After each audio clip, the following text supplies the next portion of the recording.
जब टोल पे कर कर हाईवे बनाना ही है, और पहले जब एनएच बना करता था तो केंद्र सरकार बनाती थी जिसपे लोग बिल्कुल कोई पैसा नहीं लगता था, तो कहा जाता कि भाई ये सड़क आपको दे रहे हैं, एक्सप्रेसवे, हाईवे, इसमें आप अच्छे से जा सकते हैं।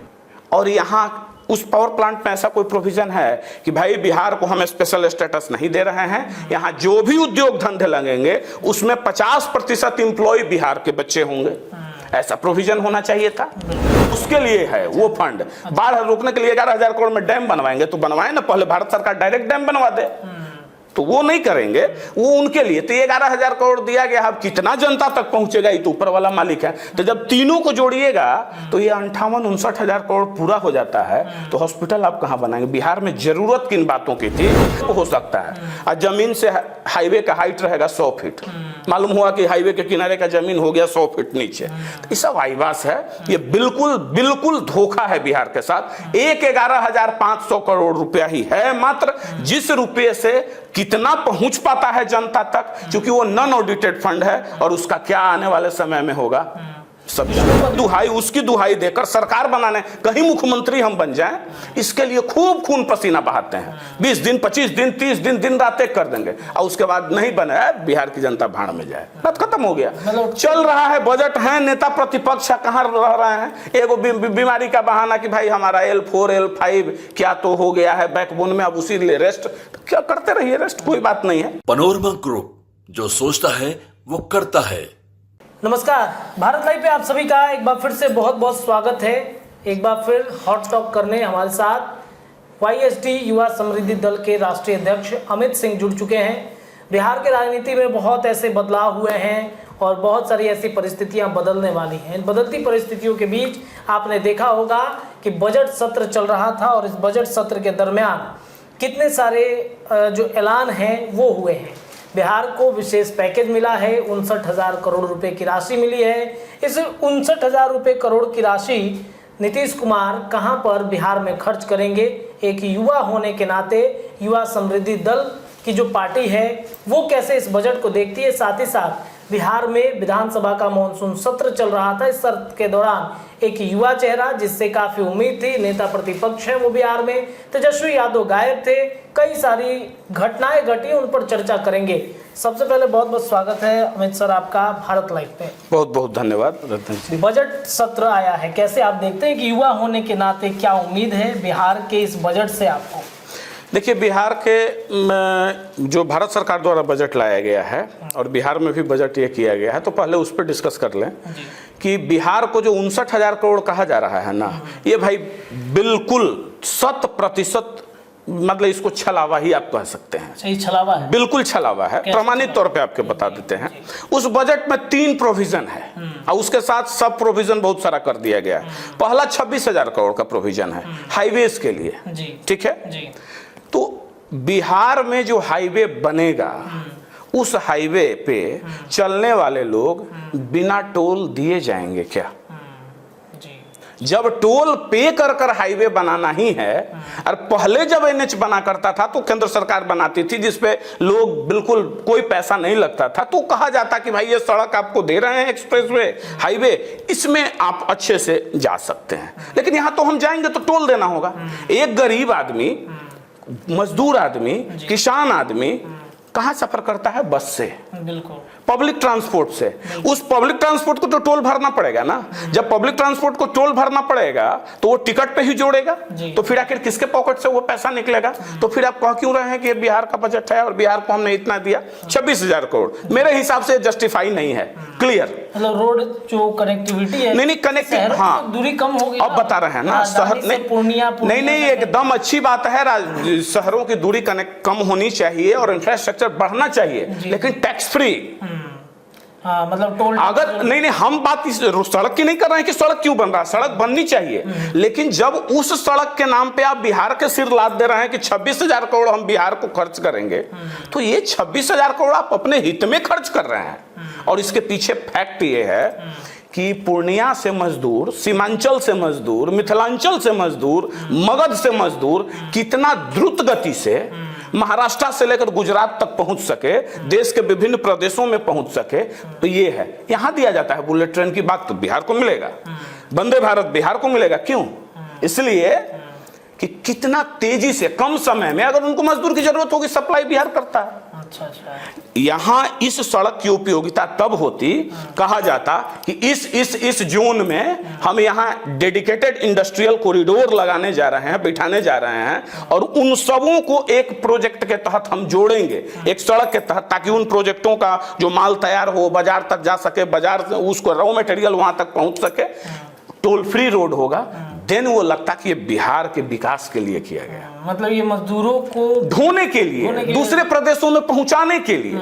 इसलिए एक 26,000 करोड़ समाप्त। अब रह गई बात कि आप 21,400 करोड़ रुपया पावर प्लांट पे खर्च कर रहे हैं। तो पावर प्लांट जहां पर भागलपुर में बनने की बात है ना, 1,000 एकड़ लैंड ऑलरेडी एक्विजिशन हो चुका है पिछले पूर्व समय में।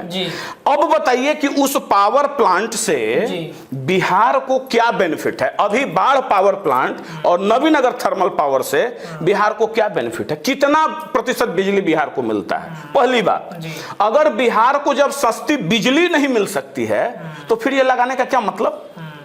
सस्ती बिजली मिलनी चाहिए ना कि ये प्लांट लगे तो नहीं। अच्छा, तो वो दो के लिए पॉलिसी अलग और तीसरे के लिए पॉलिसी अलग तो होगा नहीं। हाँ, करेंगे क्या? बिहार का रिसोर्स का जरूर उपयोग करेंगे, बिहार का भूखंड लेंगे, और यहां उस पावर प्लांट में ऐसा कोई प्रोविजन है कि भाई बिहार को हम स्पेशल स्टेटस नहीं दे रहे हैं, यहां जो भी उद्योग धंधे लगेंगे उसमें 50% एम्प्लॉय बिहार के बच्चे होंगे?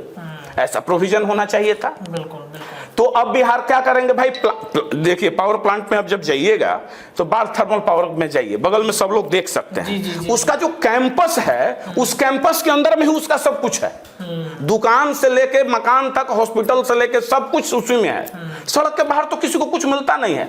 गाहे बेगाहे कभी वो निकल के बाढ़ के नजदीक वाले शहर में चला जाता है। बहुत बेनिफिट क्या है? तो यानी पब्लिक क्या करेगी? मतलब जो आम लोग है, रोजगार का एक संभावना बन, तो रोजगार का एक संभावना कैसे बनेगा? उसमें क्या प्रोविजन आप किए हैं? अरे पहले एम्प्लॉयमेंट का प्रोविजन करते हैं ना, स्वतः रोजगार का प्रोविजन होता। उसके उस पावर प्लांट के अंदर में जो मार्केट कॉम्प्लेक्स होता, वो मार्केट कॉम्प्लेक्स को कनेक्ट करते पब्लिक, जनरल पब्लिक से, देन दिखता कि वो सारा चीज बना।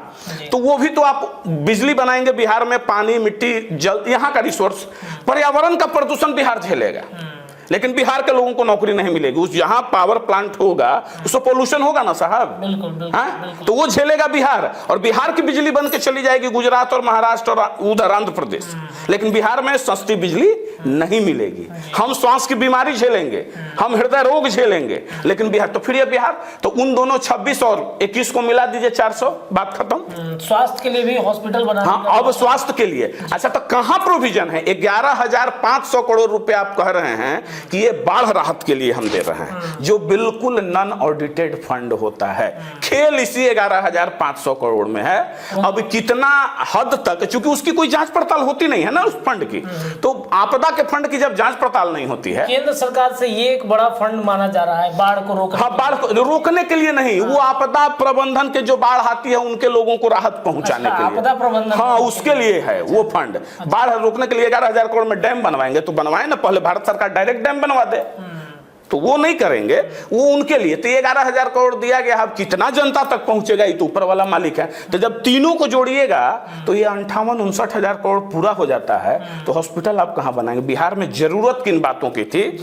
कहते कि 58,000 करोड़ मिला, इसमें 25,000-30,000 करोड़ हम दिए भाई इंडस्ट्री के लिए, कि बिहार में जो जो लोग उद्योग धंधा लगाएंगे उनको यहाँ, चूंकि स्पेशल स्टेटस नहीं दे रहे हैं, तो उसके हिसाब से इस फंड से उनको दिया जाएगा कि आप भाई लगाइए उद्योग धंधा, और आपको इससे जो राहत होती है इसके माध्यम से देंगे।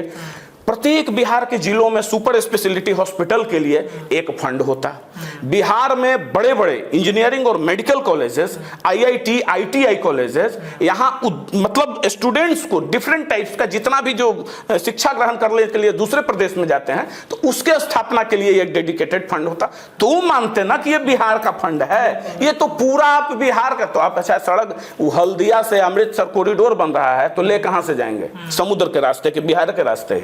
जमीन तो बिहार का ही लीजिएगा, तो कहिएगा ना कि भूमि बहुत बढ़ जाएगा और उससे इंडस्ट्रियल कॉरिडोर का डेवलप हो सकता है। और जमीन से हाईवे का हाइट रहेगा 100 फीट, मालूम हुआ कि हाईवे के किनारे का जमीन हो गया 100 फीट नीचे। तो ये सब आईवास है, ये बिल्कुल बिल्कुल धोखा है बिहार के साथ। 11,500 करोड़ रुपया ही है मात्र, जिस रुपये से कितना पहुंच पाता है जनता तक, क्योंकि वो नॉन ऑडिटेड फंड है, और उसका क्या आने वाले समय में होगा सब जानता है। विष्णुपद मंदिर और जो हाँ, महाबोधि मंदिर को डेवलप, अरे भाई तो महाबोधि मंदिर को डेवलप करने के लिए जापान सरकार ऑलरेडी फंड देती है, श्रीलंका की गवर्नमेंट ऑलरेडी फंड देती है। आप उसको बनाएंगे तो जो हमको तो यही लगता है कि आखिर मंदिर कॉरिडोर आप बनाएंगे तो आप इतना ही चाहते हैं ना कि मोदी जी का एक वाक्य था और बहुत अच्छा स्लोगन कि युवा पकोड़ा तलेंगे, बोले थे ना, पकोड़ा तल के रोजगार लेगा। तो बिहार में बाकी कुछ नहीं, आपके यहाँ टूरिस्ट प्लेस बना देंगे। अच्छा, टूरिस्ट प्लेस के जब बाहर जाते हैं तो आप क्या खाते हैं? अरे नाश्ता भोजन तो होटल से ही करके टूरिस्ट निकलता है, बाहर निकलता है तो हल्का फुल्का, कहीं गुपचुप हो जाएगा, कहीं चाट हो जाएगा, कहीं पकोड़ा हो जाएगा। तो जो युवा है उतलेंगे, देखेंगे और क्या देंगे। मतलब ये बस बिहार को यही चाहिए। बजट सही नहीं है बिहार के लिए, बिल्कुल बिल्कुल नहीं। हमको बताएं ना, कोई भी नेता ऑन द रिकॉर्ड आकर बताएं कि तब सही होता ना जब सड़क टोल फ्री होता, तब सही होता जब यहाँ डेडिकेटेड फंड इंडस्ट्री के डेवलपमेंट के लिए, एजुकेशन के डेवलपमेंट के लिए, मेडिकल के डेवलपमेंट के लिए, इंफ्रास्ट्रक्चर के लिए, उसके डेवलपमेंट के लिए होता है। लेकिन खुश है इस बजट से, क्योंकि भाई इतना बजट नरेंद्र मोदी ने पहले कभी दिया नहीं उनको। 59,000 करोड़, बाकी राज्यों से सबसे ज्यादा बजट बिहार को ही मिला है। किसान के लिए क्या मिला है इस बजट में? कोई प्रोविजन है? आंध्र प्रदेश को सही मायने में मिला है, उसका लंबित परियोजना जो सिंचाई परियोजना थी वो इसमें पूर्ण हो रहा है। किसान को क्या मिला है बिहार में? कहीं है जिक्र किसान का? कहीं नहीं है। गरीब मजदूर का रोजगार कैसे बढ़ेगा? कहीं है जिक्र? रोजगार के लिए इस बजट में क्या प्रोविजन है? जीरो, फालतू है, प्योर आईवास है। आप एक युवा होने के नाते इस बयान को आप बता रहे हैं कि बजट में कुछ नहीं है। बिल्कुल। तेजस्वी यादव नेता प्रतिपक्ष है, उनको तो सामने आना चाहिए, उनको बोलना चाहिए। सदन 5-6 दिन चला, वो गायब रहे, सबको इंतजार था कि तेजस्वी आएंगे, कुछ बड़ा धमाका करेंगे, कुछ नहीं किया। अंतिम दिनों में भी नहीं आए वो। तेजस्वी जी क्या है पता है ना? राजकुमार है। वो अपने बिल से, एयर कंडीशन चेंबर से बाहर तभी निकलते हैं जब लगता है ना कि अब चुनाव आया। पब्लिक को जात के नाम पे, धर्म के नाम पे, पिताजी की दुहाई देकर, इसकी दुहाई उसकी दुहाई देकर सरकार बनाने, कहीं मुख्यमंत्री हम बन जाएं, इसके लिए खूब खून पसीना बहाते हैं। 20 दिन, 25 दिन, 30 दिन, दिन रात एक कर देंगे, और उसके बाद नहीं बने, बिहार की जनता भाड़ में जाए, बात खत्म हो गया। चल रहा है बजट है, नेता प्रतिपक्ष कहाँ रह रहे हैं? एगो बीमारी का बहाना कि भाई हमारा L4 L5 क्या तो हो गया है बैकबोन में, अब उसी लिए रेस्ट। क्या करते रहिए रेस्ट, कोई बात नहीं है। आराम से मुख्यमंत्री बनने का सपना नहीं देखें, कोई जरूर सवाल ही नहीं है, सवाल ही नहीं है। खैर, जब तक बिहार की जो वर्तमान परिदृश्य है और माननीय मुख्यमंत्री जी जब तक जीवित हैं तब तक तेजस्वी का सिर ताज नहीं सजेगा। वो आप कहीं लिख कर ऑन द रिकॉर्ड रख लीजिए। मतलब लालू प्रसाद यादव तो चाहते हैं कि बेटा, अरे कौन नहीं चाहता है? मतलब उन्हें तो चाहे कि नीतीश कुमार कुर्सी ही सौंप दें। वो तो बहुत कुछ चाहे, लेकिन ऐसा कुछ नहीं होगा, ऐसा कुछ नहीं होगा।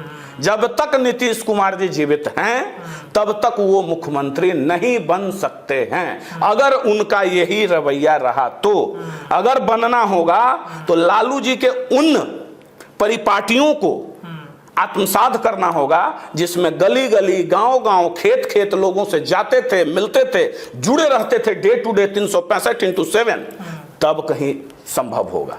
खैर आगे देखिए, वैकेंसी नहीं है, नो कोई वैकेंसी। अच्छा, MLC सुनील सिंह है, उनकी ही पार्टी के, उनकी सदस्यता चली जाती है विधानसभा की, माफ कीजिएगा विधान परिषद की, उसमें भी वो कुछ नहीं बोलते हैं, उसमें भी शांत रहते हैं। अरे भाई, तो हम आपके यहाँ बैठकर और जिस समय माननीय मुख्यमंत्री जी पर वो निजी हमला किए थे उसी समय बोले थे कि माननीय सुनील बाबू, आप जो कर रहे हैं ये बिल्कुल गलत है, निजी हमलों से बचिए। आप बड़े भाई हैं, बड़े हैं, सही बात है, लेकिन आप बलि का बकरा मत बनिए, नहीं तो वक्त आने पे ये सब एक रह जाएंगे और आपकी बलि दे दी जाएगी, राजनीतिक बलि, और दे दिया गया। और वही नहीं, MLC तो सामान्य सी बात है, उनकी जो ओरिजिनल डिग्निटी है उसको छीनने का भी प्रयास किया गया, और वो शायद वो भी मत छीन जाए, बिल्कुल होगा। लेकिन इसमें जातीय रंग कहाँ बोले? नहीं, जातीय रंग देने वाले लोग देते रहे, क्यों नहीं बोले?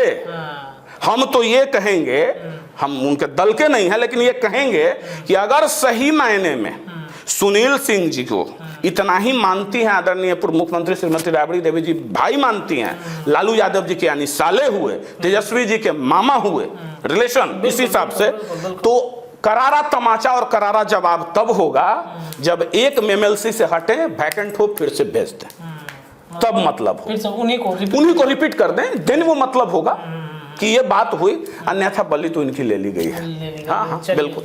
देखिए हमारे साथ बातचीत कर रहे थे युवा समृद्धि दल के राष्ट्रीय अध्यक्ष अमित सिंह जी। देखिए बजट को लेकर के इन्होंने बड़ा बयान दे दिया है कि बजट बिहार के हित में नहीं है, सिर्फ ये छलावा किया गया है। 59,000 करोड़ रुपए की राशि बिल्कुल निराधार है। ये राशि, ये खर्च कहां पे हो जाएगा, इनसे हमने राय रखी है। साथ ही साथ तेजस्वी यादव के बिहार विधानसभा के अंदर न पहुंचने को लेकर के भी कई सारी चर्चाएं हुई। चर्चाएं इनसे हम लगातार करते रहेंगे हॉट टॉक के माध्यम से। फिलहाल के लिए इतना ही। देखते रहिए भारत लाइव, खबरें लगातार मिलेंगी। बहुत बहुत धन्यवाद। पनोरमा ग्रुप, जो सोचता है वो करता है।